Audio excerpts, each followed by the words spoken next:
Yerekana none rero tusuhuze inshuti abavandimwe ndetse n'abanyeshuri beza kuko biciye kuri Irabagenda Family TV benshi bari kutubwira ko bari kwiga ibiganiro iyo bitangiye bafata amakayi y'amakaramu bakandika n'ubundi buryo butandukanye abantu bigaho. Rero ari abari mu Rwanda ndetse no mu mahanga reka twongere tubasuhuze kandi twizere ko muri kurabagirana mu mitima yanyu.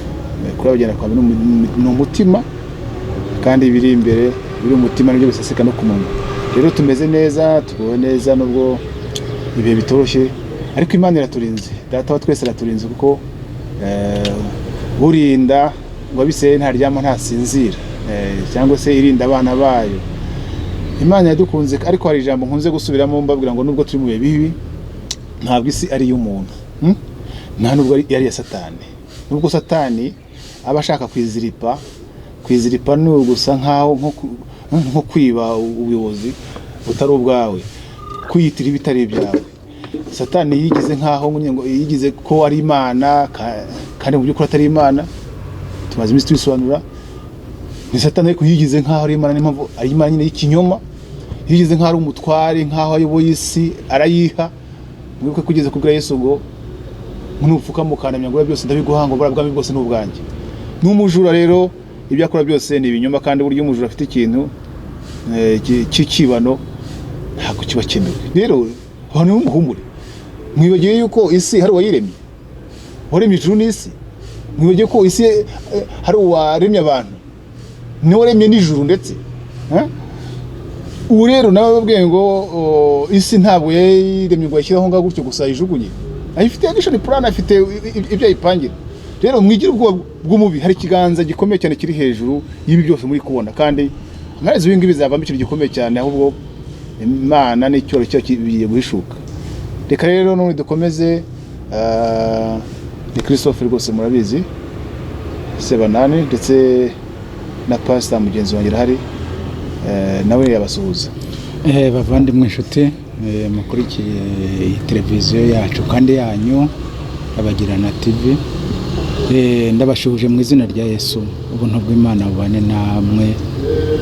Turanezerewe cyane kongera kuganira tuvuga ibyiza by'Imana, tuvuga ibyiza bihoraho kandi ni ukuri ndashimira Imana ko Imana iri ikora imirimo ikomeye, iri irahindura ibintu. Ni ukuri hari abantu benshi bari mu rungabangabo ariko iki gihe bariho barasobanukirwa, bariho bararabagirana. Ni ukuri umucyo watashye ku bantu benshi. Rero bavandimwe bifurije gukurikirana neza ibi biganiro byacu kandi ni ukuri mbijeje ko bizabagirira akamaro kandi buri wese udukurikiye azabona inyungu nyinshi. Ni ukuri kandi dutegereje ubuhamya bwanyu bidatinze. Murakoze rero. Murakoze cyane François ngo abingiri witeka bameze nk'umusozi Siyoni utabashika kunyeganyega ahubwo uhoramye iteka ryose. Bavandimwe mukomere mu mwami no mu mbaraga z'ubushobozi bwe bwinshi. Baruvuze ngo ubuhamya batangiye kubutanga biciye muri biganiro, batangiye kubutanga hana nk'ubuhanuzi bw'Imana y'iki gihe muri iyi minsi bwari bwasaze ariko abantu bagira amahirwe yo kubona ibi biganiro bakabyumva ntabwo ari kujegajega. Yego kuko bazi suravuze ngo intama zanjye zumva ijwi ryanjye, amajwi yari guhita bari kuyajonjora bakamenya ngo iri ngiri ni irya Satani. Kindi Imana iki gishaka gusaza abantu rwose ni bwiza cyane. Twabwiye kuri Imana ipfa kubona kumva kantu gasakuje kahita ivuza induru kuko bishaka kugira ngo ikomeze irimbagura abantu. Ariko abantu bari kujya gute, bari gusobanukirwa. Niyo mpamvu tubwira abantu ngo wowe umaze gusobanukirwa rero wumvise ibiganiro ukora subscribe kugira ngo ikiganiro kije isomo rije ritari kugeraho. Kandi rero rwose ujye unakora share ugisangiza abandi kugira ngo nabo bave mu mwijima. Buriya wowe ntabwo wicaye aha ngaha ngo uvuge nkuko turi kuvuga, ariko usangije abandi ubarokoye. Yego ubagire neza.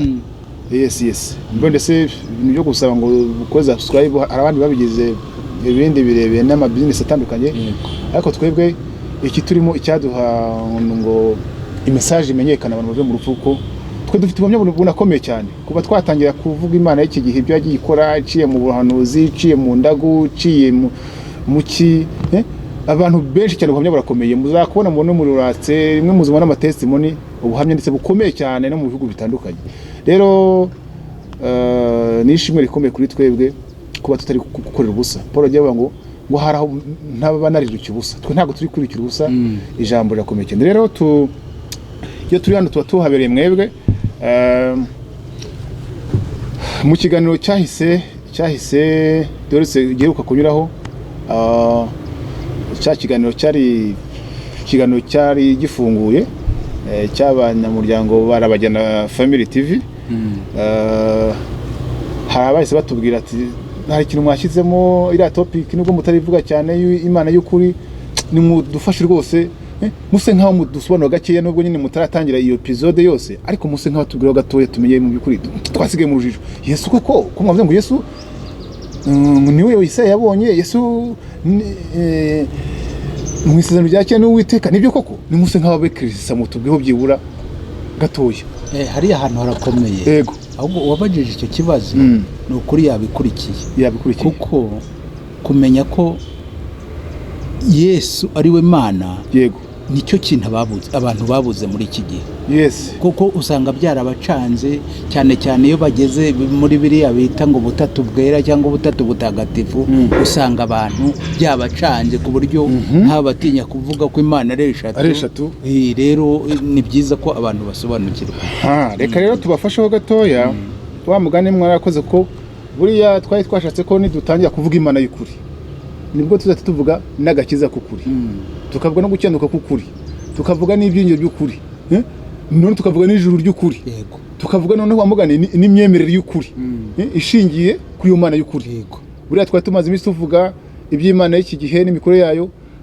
twari twabwiye ko tuzahita tuvuga ngo ibiyiranga nayo ariko reka rero nako tugashyiremo ako kantu nta cyugo aricyo mwumvise n'ubundi amasomo yose n'ayacu n'ibiganiro n'ibyacu tuzakomeza reka tubafashe kumenya wa mugane Yesu Kristo uburyo ari we Mana y'ukuri ntamubajije ati kuko ni niwe data wa twese se reka twongere ubone se tubibutseho ubundi nyine tuvuze Imana y'ukuri tuvuga Imana umuremyi wa byose kuri page ya mbere hano tuvuga ngo cyane twifashishe cyo mu Bakorinto ba mbere ibice 8 umurongo wa 4 kugeza ku 6 uravuga ngo nubwo hariho ibindi byitwa Imana ibe hari ibyo tumaze iminsi tuvuga ari ibyo mu ijuru cyangwa mu isi ibyo mu ijuru tuvuga murabyumva ni rya juru rya kabiri twababwiyeho no mu isi nyine nkuko hariho Imana nyinshi n'abami benshi izo tumaze iminsi tubabwira ariko kuri twebwe hariho Imana imwe ariyo data wa twese ikomokwaho na byose ariyo natwe dukesha byose iyo rero iyo ngiyo iyo isobanuwe urumva niyo rurema niyo muremyi wa byose hari attributes ziranga zindi zizwi uretse kuba ari umuremyi wa byose nyine ni nayo ishobora byose ariyo bita omnipotent bivuga ngo ni Imana ishobora byose Almighty God nanone hari indi attribute ni Imana izi byose omniscient omniscient ni Imana iba hose omnipresent ibera hose icyarimwe uhereye mu itangira kugeza no kwiherezo rero iyo ngiyo niyo Mana rero urumva isi ntabwo yayimenya gutyo gusa ni mpamvu yakoze iki yagiye yihishurira abatubanjije uri kuri Abrahamu ukagera kuri Mose ukajya ku batandukanye uzi ko ijya gutuma Abrahamu yari mukuye muri Uriya Bakaludaya ni isomo rirerire Mose we yari muhamagaye ngo akora iki agende avane ubwoko bw'Abisirayeli mu bubata bari bamazemo imyaka 430 rero Mose kuko Imana zindi zari ziramumaye mu isi mu Misiri hari Imana nyinshi cyane twigeze kuzivugaho iravuze ngo ningenda se ndavuga yuko urindi ku Imana ari nyinshi cyane rero yamubwiye izina ryayo irari mubwira izina rero yamubwiye dusomye hano yamubwiye ko yitwa Uwiteka ariko mu rurimi rw'umwimerere yamubwiye ko yitwa Yahwe Yahwe rero Yahwe hari inshinga bivaho mu Giheburayo yitwa Hawah bivuga kuba ariko mu gikorwa ngo gikomeze kitararangira, ariko mu by'ukuri usanga havuye nyine Uwiteka. Rero uku kuba bikomeza bitararangira biva kuri iyo nshinga yo mu gihe burayo ariho hava izina Yahwe, ni naho Uwiteka yakomeje yibwira Mose ngo nduwo ndiwe, ndiho, ndiwe, birangira avuze ngo Uwiteka niryo zina ryanjye iteka ryose. Uwo Yahwe rero mu Kinyarwanda niwe ndiho. Reka dusome kuva 3:13 umurongo wa 15, kuva 3 ibice bitatu kuva ku murongo wa 13 kugeza ku 15. Ndetse reka amasome hano ngo Mose abaza Imana ati ningira ku Bisirayeli bakambwe bati Imana yabasekuruza banyu yabantumyeho, bakambaza ati yitwa nde, nzabasubiza iki? Imana isubiza Mose iti nduwo ndiwe, kandi ati aba ariko uzabwira Abisirayeli uti ndiho yabantumyeho. Kandi Imana ibwira Mose iti aba ariko uzabwira Abisirayeli uti Uwiteka Imana yabasekuruza banyu, Imana ya Aburahamu, Imana ya Isaka, Imana ya Yakobo yabantumyeho, iryo ni ryo zina ryanjye iteka ryose, urwo ni rwo rwibutso rwanjye ruzahoraho ibihe byose. Mu kinyejana cya 18 hari groupe y'abantu yaje kwa 18 yango nimba 18 ya 19 gutyo birimo hano. Hari groupe y'abantu yaje kwaduka yifashisha izina Abayahudi bitamo Imana nkuko tuvuga Imana mu cyongereza yitwa God, bahita bavuga ko ari Yehova, ariko bakuye kuri rwa rurimi Yahwe. Abayahudi baraje bago Yahwe bakita bavuga Jave, ariho nyine havuye Jehova gutyo, ariko mu by'ukuri umwimerero ubundi ni Yahwe, ariwe Uwiteka. Ariko izo zindi ntuza zaje kuzanamo Yehova zituruka mu rurimi rw'umwimerero rw'Abayahudi, ariko ubundi ni Yahwe mu Kinyarwanda, mu gihe buraho ni Yahwe mu Kinyarwanda ni Uwiteka. Uwiteka rero bavandimwe mu wihishuriye Mose, akaba nigiye burya wihishuriye Aburahamu, nigiye Imana Aburahamu, Imana Isaka, Imana Yakobo, gutyo bagakomeza. Iyo Mana hari yaje kwisobanura neza uwo Yahwe yakomeje kwisobanurira n'abandi batandukanye, harimo ba Ezekiel babonye, ba Daniel, hano nagiye mbisobanura cyane rwose, n'aba Yesaya. Uyu Yahwe rero mu Isezerano Rishya, ubundi gusimbuka bavandimwe twaracukumbuye mu by'ukuri bisomo mu buryo bukomeye. Uyu Yahwe Uwiteka yaje kuza mu isi kubana n'abantu inyuze mu mwari Mariya. Ibi byari byarahanuwe n'umuhanuzi Yesaya 7:14, byaje gusohorera muri Mateyo 1:23. Haba ngo dore umwari azasama inda kandi azabyara umuhungu, azitwa Emmanuel, bisobanurwa ngo Imana iri kumwe natwe. Yaje ari Imana 100%, ariko ari n'umuntu mu mubiri 100%, nkuko byari byarahanuwe mu Isezerano Rishya. Iza yitwa Yesu. Izina Yesu rikomoka mu gihe burayo, mu mpine yayo ni Yeshua, ariko ubwo nabiye mbyandikano izina ryo mu magambo arambuye, amagambo yose Yeshua burya iyo rirambuye naryo ni Yehoshu. Yehoshu rero iyo rirambuye ni Yahwe, sibyo? Shua ni Yehoshu. Yehoshua ni Yahwe umukiza. Bivuze iki? Bivuze ngo ubundi ijambo Yeho bivuga nyine iri zina ry'Imana Yahwe, ndetse na Shua ijambo rivuga urusaku rw'utabaza, bivuze ijwi ry'usaka ubutabazi, ry'ushaka gakiza. Niyo mpamvu izina Yehoshua mu mpine nyine Yeshua rivuga Imana n'umukiza w'abantu. Yesu rero urumva ni Yehoshua, ni Yahwe mukiza, ni Yahwe waje gukiza. Nta wundi, ntago Imana ari eshatu buriya tuzabasobanura nkuko bivuze ubutatu. Isomo ry'ubutatu ririmo hano, chapitre y'ubutatu ni chapitre ikomeye cyane muri iki gitabo. Arimo mvutubwira mu by'ukuri mushaka igitabo rega ni Imana duhaye. Mwiturebera mu bigaragara rimwe ngo Satana gushukisha ibindi. Imana yatwishuriye iduha ibintu amatwi atigeze yumva, utakumvana n'abantu bakomeye batandukanye bo muri isi. Ntago ukwirarira kigure ukirebe uzatangara ibintu Imana yaduhaye ntabwo yaduhaye ibintu byari bisanzwe biri kugira ngo ngo tukomerezeho. No, ni ibintu bishyashya bitigeze bihishuka bimenyekana. Rero izina Yesu ariryo Yehoshua risobanuye ngo Yahwe n'umukiza, kuko yaje mu isi gukiza inyoko muntu icyaha, nkuko twayibonye muri ya misiyo ye yo muri Matayo 21. Ni Imana yaje gukiza umuntu akaga k'icyaha cyazanywe na Satani ndetse n'ingaruka zacyo. Muri make izina Yesu ni Imana mu isi yaje gukiza. Amaze kubatizwa na Yohana, agiye gutangira inshingano ze, amaze ya myaka 33 yitwa Mesiya wasizwe, nkuko byari byarahanuwe ari we Kristo mu gihe bita Hamashia, basoma Hamashia nyine mu Kinyarwanda. Rero Yeshua Hamashia ni Yesu Kristo, uwo rero niwe Mana y'ukuri tuvuga mu isezerano rishya. Icyo izeye n'iki rero kumenya ngo se mu by'ukuri niwe Data wa twese, niwe ushobora byose. None se ko tubona hanasenga nawe tukanavuga ati Data amwiyambaza, ibyo ngibyo ni ibiki? Reka wadufasha kutureba muri Yesaya 45 murongo 22 kugeza 23. Yesaya 45:22. Yego. Nimumpugukire mukizwe mwaba ari ku mpera z'isi mwese mwe, kuko ari jye Mana nta yindi ibaho. Yego. Ndirahiye ijambo rivuye mu kanwa kanjye, niryo ijambo rukiranuka ritazavuguruzwa, yuko amavi yose azampfukamira, indimi zose zikaba ari jye zirahira. Barabyumvise. Imana yavuze ngo nimumpugukire mukizwe mwaba ari ku mpera y'isi mwese mwe, kuko ari jye Mana nta yindi ibaho.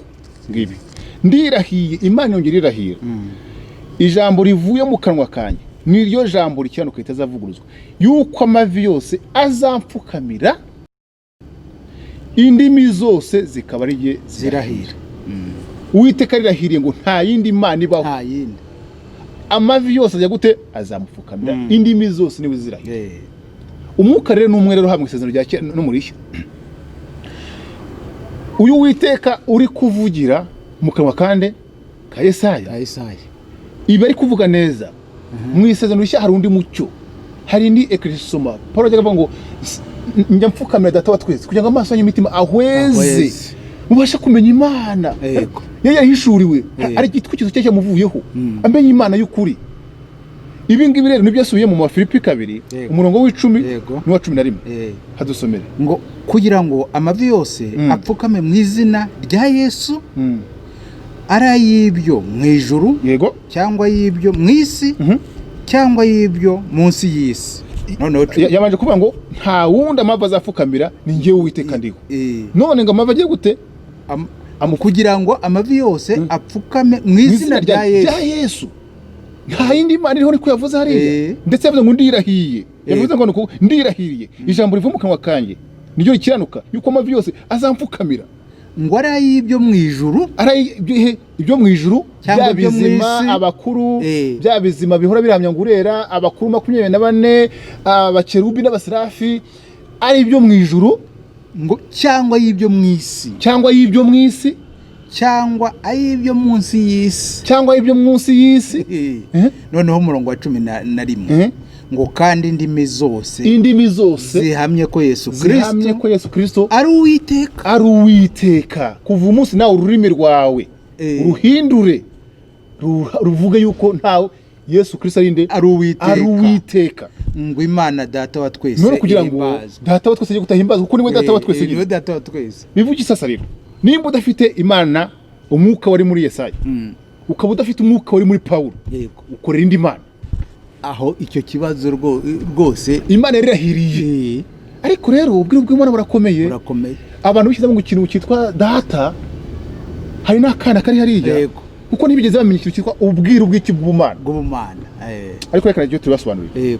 Wa mugani ubwiru bw'Imana burakomeye. Kuko nk'ahangaha mu Filipi 2 iyo uri mu murongo wa 5 bavuga yuko ngo Yesu ngo umujyi umutima nk'uwe, ngo mbere nubwo yari Imana afite nyine ya kamere y'Imana, yasanze agomba kwitwa data wa twese atari byo kugundirwa nuko ahitamo kujya gute guca bugufi araza yambara ngo human nature yambara kamere y'umuntu aribyo bita ngo kamere k'umuntu abo umuntu yemeye no kuba imbata kugira ngo akora iki atuzana agakiza gahebuje hambi sitazi n'agakiza gahebuje Imana duhaye ntago bazi icyo kintu cyabaye ntago bazi ako gaciro k'agakiza ntibazi ko ari Imana yamba umubiri impamvu agakiza dufite nakiteka ntago gashira impamvu dufite gucyanuka gukomeye kw'Imana kudafite aho guhuriye no gucyanuka kwende kw'idini impamvu dufite ikiremwa gishya gifite ubundi buzima umwana w'Imana afite ubuzima bw'Imana afite imbaraga zisumba byose afite zoe y'Imana afite gutekereza kw'Imana ni Imana mwisi zamba umubiri ubundi tuvuze umwana w'Imana niki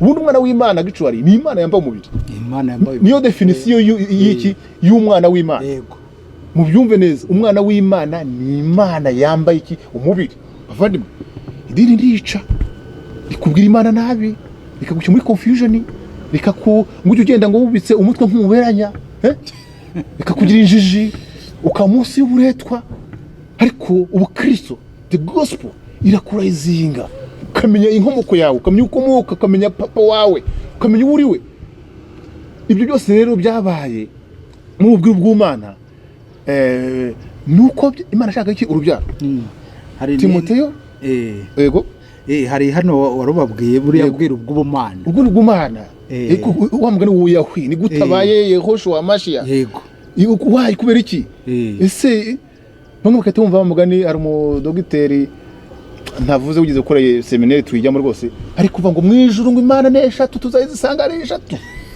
muve mu rujijo hari nebe ya data hari nebe y'umwana hari nebe y'umwuka wera cyane ikibazo gikomeye abantu basobanukirwe yes ububwira ubw'Imana rero Timoteyo 2:16 ngo sugushidikanya sugushidikanya rwose ubwira ubw'Imana burakomeye cyane Imana kwerekanwa ifite umubiri hano babyumve Imana kwerekanwa ifite umubiri tuzabasobanura buri kintu cyitwa iyo cyajemo ngo ubwiru secret ni ikintu kitagaragara bose ni ikintu kiba kiri kashe samuha gihisha ukuntu ariko none ubwiru bw'Imana Imana yawishuriye abikunda Yesu ajyaga abwira akabira mu migani yangiza akirana intumwa z'akaziba ngo mwebwe mwahawe amahirwe yo kumva iby'ubwiru bw'Imana ariko barabona bagize gute ntibabihawe bavandimwe tuzasobanura iki kintu cy'ubwiru bw'Imana kirakomeye cyane niyo mpamvu uzasanga abantu ntibigeze bakizwa n'umubatizo wabatijwe siwo biciye mu ki kutamenya Imana tuzabisobanura mwitonde ngo Imana kwerekanwa ifite umubiri si ugushidikanya ubwiru bw'Imana bakomeye Imana kwerekanwa ifite umubiri bakaba tubwire bavandimwe Imana yerekanwa ifite umubiri kandi reka tubwire abantu nimba ari ikintu cyacanze isi ni ubu mubiri bwa Yesu ibyo byarabaca buriya Imana kuboneka yamba umubiri ibyo ni byacanze amadini ibintu byinshi cyane bigira gute amadini menshi cyane araremeka atandukanye adahuje ariko reka tubabwire nko Imana kwerekanwa ifite umubiri ni agasusha Peter dufitemo hano yego komeza ikagaragara ko ari umukiranutsi mu mwuka ni gute yagaragara ari umukiranutsi mu mwuka ni agasusha Peter dufite hano ko gasobanuye ibyo bivuze iki ni gute Imana mu isi yamba umubiri ikagaragara ari umukiranutsi mu mwuka ikabonwa n'abamarayika abamarayika bayibonye ryari cyajya marayika uribuka avuka baratangaye baraza barashungira ati Imana kweri yamba umubiri baraza bayishungira mu cyuba ngo mwijuru cy'Imana mwisamura mushimira bashungereye byose bisobanuye mwana na cyagiye azamuka ajya mu ijuru marayika yaje baza ziriya ntumwa n'abari bari ariko baza gushungira bwa mbere ni cyagiye avuka yamba umubiri ikamamazwa mu banyamahanga yes ubundi imbere muzi ko Imana mu byukuri yari yandi yabiye Isirayeli gusa yari y'Abisirayeli gusa ikamazwa mu banyamahanga aho hafate gutyo ngize mu rutoki ungire mu Baroma 9:5 Abaroma 9:5 Abaroma 9:5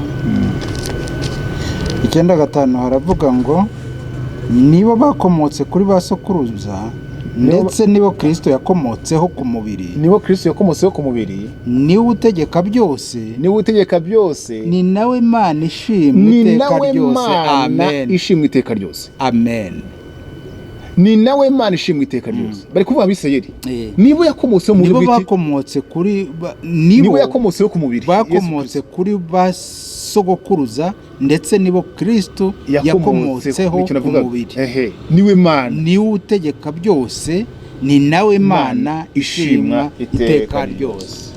Ariko iyi Mana igihe cyaje kugera yamamazwa ku isi hose, sibyo?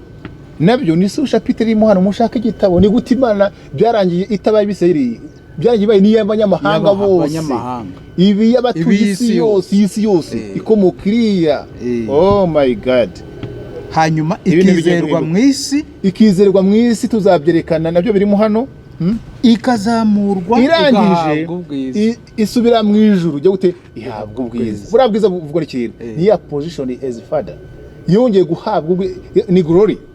Ntago ari ubwiza ngo ibe nziza, no, isubira mu ijuru muri bwa bwiza yatakaje, muri bwa bwiza yari yasize, yemera kuza kwambara itagundiriye ya position ya data yari afite, yaraje yemera kuba imbata.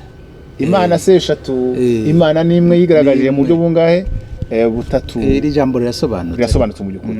Icyo twavugaga hano rero yarirahiriye, ariko tugiye muri Yesaya 6, wa murongo twasomye ejo bundi, Yesaya 6.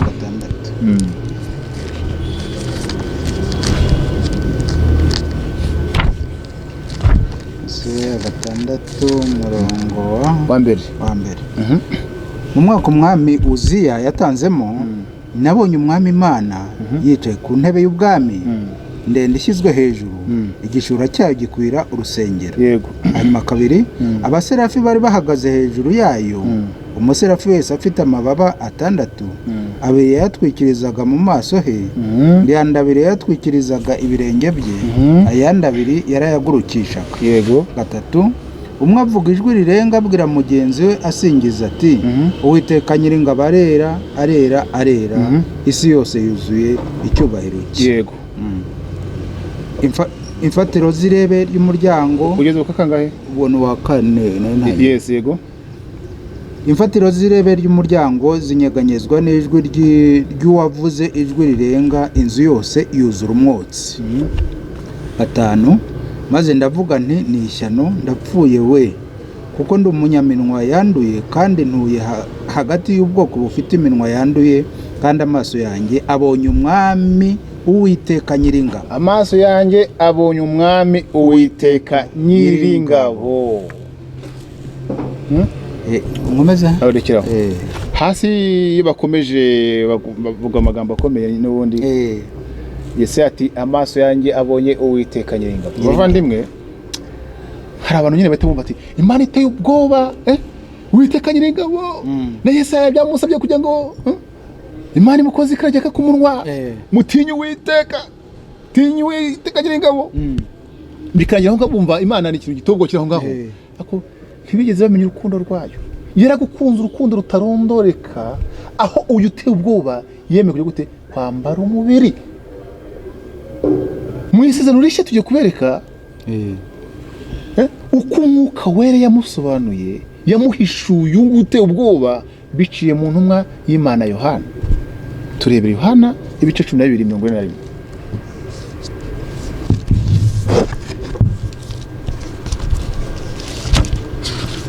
Yohana ibice 12:41.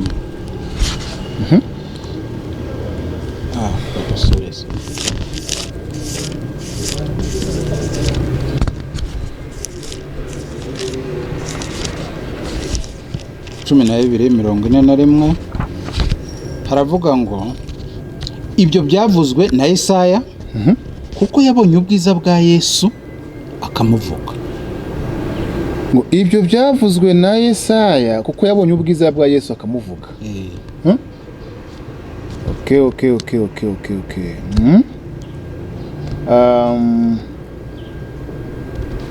Kanze Bibiliya ubuhinduzi bw'isi nshya iri ikoreshwa n'abayehova nabo baravuga ngo Yesaya yavuze atyo bitewe n'uko yabonye ikuzo rya Kristo kandi niwe yavugaga. Yes.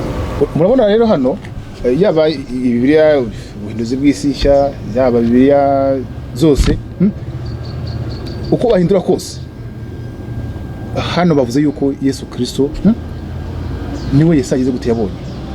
Twabibonye muri Yesaya 45 bamwe bavuze ngo bya byo mu ijuru byabaye ibyo mu isi byose bizapfukamira.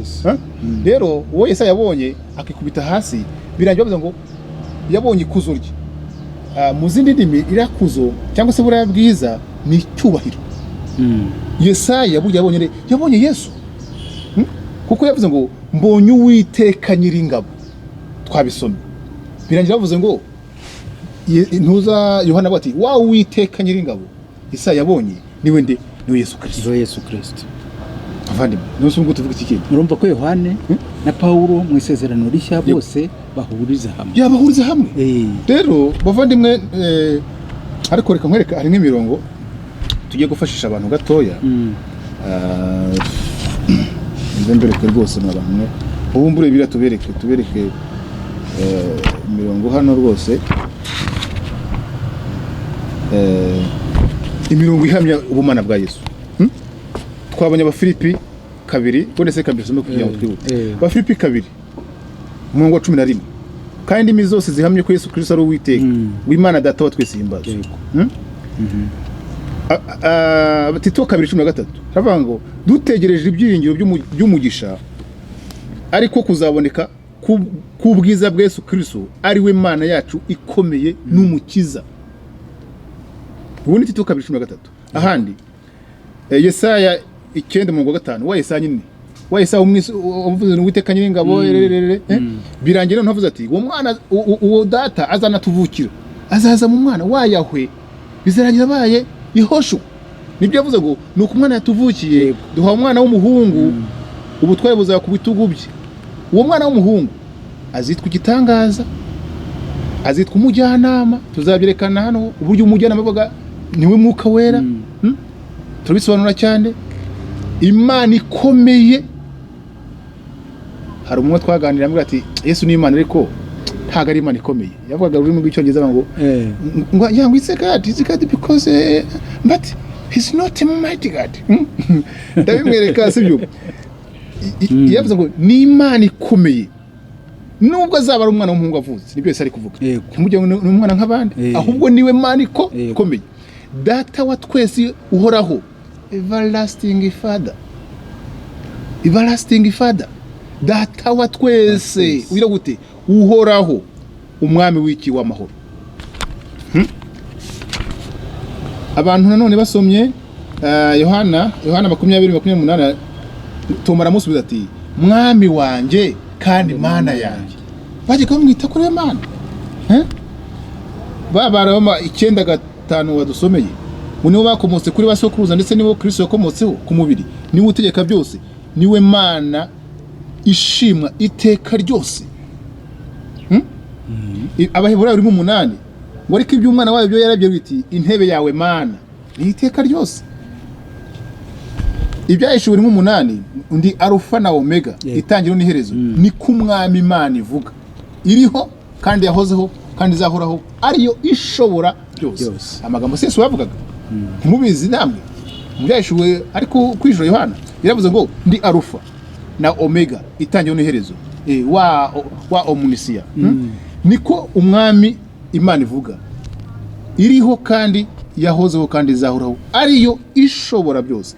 Reka ibintu ni birebire cyane amasomo ni maremare. Reka tubwe bano ngo ubutaha tuzabasona hamwe yavuze ngo abazizera muzabatize mu izina rya Data n'Umwana n'Umwuka Wera. Niho bumvamo akajiro k'ubutatu. Reka ubutaha tuzate tujya aho ngaho tubasobanurire uko kuri kuko babati none se kuko wayi Data tukumva Umwana Umwuka Wera abaye byose ati reka tuzase nkaho tuhita dukomerezaho ubutaha iryo somo. Ariko bavandimwe mwumva ibyanditswe byose mu byukuri bivuga yuko Yahwe Uwiteka niwe Yehoshua HaMashiach Yesu Kristo. Ibintu birakomeye cyane rero wamugane, sinabarenganya kuba muri kubaza ibyo bibazo, ariko igihe cyageze kugira ngo mubimenye, kuko iyo tuvuga ibi ngibi tuba tugira ngo dukurane mu rujijo, kuko Yesu Kristo muri za mite nahe ajya ashushanywa na za Krishna na za Dionysos n'izindi mana zitandukanye, nawe akitwa ngo ni intumwa ngo ni iki ngo cyangwa se akaza ngo muri mite ariwe Uwiteka Nyiringabo. Bavandimwe, reka isomo rikurikiraho tugiye kuzabereka wa mugani ni gute ari we data akaba ari we mwana akaba umwuka wera. Amen, amen. Murakoze cyane, ibihe byiza nawe utaha.